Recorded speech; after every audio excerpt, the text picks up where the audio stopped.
Mateo Kapitulo 9. Og sa misakay si Hesus sa usa ka sakayan, mitabok siya, og miabot sa iyang kaugalingon nga lungsod. Og ania karon, ilang gidala kaniya ang usa nga giparalysis nga nagahigda sa usa ka duyan. Og sa nakita ni Hesus ang ilang pagtuo, miingon sa giparalysis, "Anak, magmalipayon ka.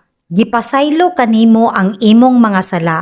Og ania karon, ang uban sa mga iskriba na nag-ingon sa ilang kaugalingon, kining tawhana nagapasipala. Apan sa nahibaluan ni Hesus ang ilang mga hunahuna, miingon, "Nganong nagahuna-huna kamo og daotan sa inyong mga kasing-kasing? Kay hain ang labing masayon, ang pag-ingon, gipasaylo kanimo ang imong mga sala, kun ang pag-ingon, tumindog ka og lumakaw." Apan